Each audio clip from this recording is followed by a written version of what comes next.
Today we are going to continue to sort different polygons and shapes. I'm going to go through this task with you, but I'm just going to quickly give you an overview of what today is going to look like. First, you need your shapes from yesterday's lesson. So be sure to have all the cutout shapes, and you might have put them in an envelope or a Ziploc to not lose them. Okay, so in essence, this task is going to have you do 3 different Venn diagrams to sort your shapes. And then finally, it's going to have you sort them using a Carroll diagram. But let's go into each one. So before you get started on sorting your shapes, let's look at the different ways shapes can be sorted by. They can be sorted by the number of sides, and you might have done that yesterday. They can be sorted by side lengths. For example, some shapes have all the same side lengths and some shapes have different side lengths. They can be sorted by angle types. And remember, we use words like acute, obtuse, and right angles. They can be sorted by parallel sides, or if shapes have parallel sides or they do not have parallel sides. Same with perpendicular. And then finally, lines of symmetry, which you've practiced a lot. So let's look at this first circle Venn diagram. And let's say we want to sort our shapes by the presence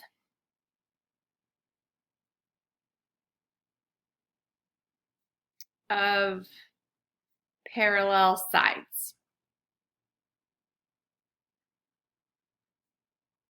So all the shapes that have the parallel sides, for example, let me find one for us.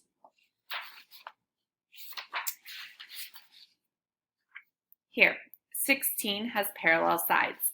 So 16 is going to go inside of our circle, but you can see that 23, there are no parallel sides here. So 23 is going to go outside of our circle. So again, any attribute you put here, if the shape has that attribute, you put it on the inside. If the shape does not have that attribute, you put it on the outside. Okay, now we're going to move on to our typical Venn diagram that has our 2 circles. And we get to decide which attributes we want to put here. So maybe we want to put a 4-sided. So any polygon that's 4-sided. And then any polygon that has a right angle.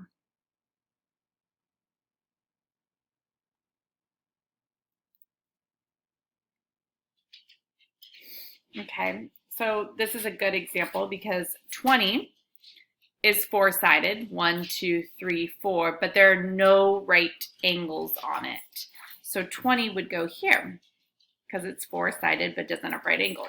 But 22 is 4-sided and it also has these right angles right here. So 22 is going to go in the middle because it actually has both of these attributes. And then I wonder if I could quickly find one.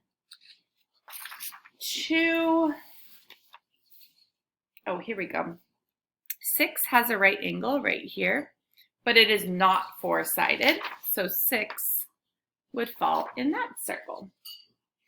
Okay, I think you get the gist of that one. Now we're moving on to our 3 circle Venn diagram. So in this one, you're going to think of 3 different attributes. And I can see that this paper is missing your last attribute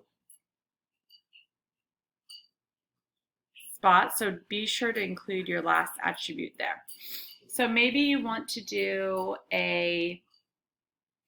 now we want our shapes to be 3-sided. Maybe I want to see if they include an obtuse angle. And let's see, maybe they have a line of symmetry.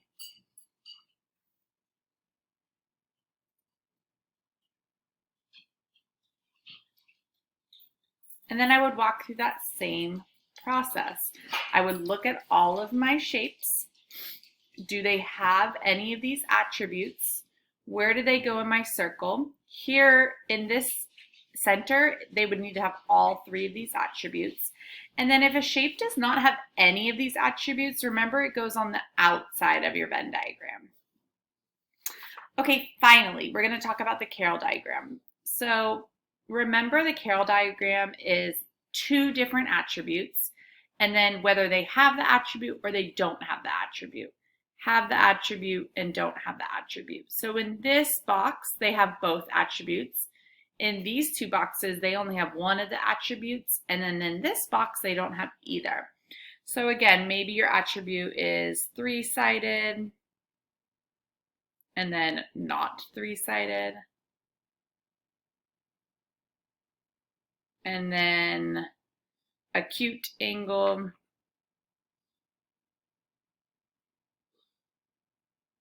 non-acute, doesn't have acute angle. And again, you get to decide which attributes you want to sort by, but then you'll list all the shapes and where they are in your Carroll diagram.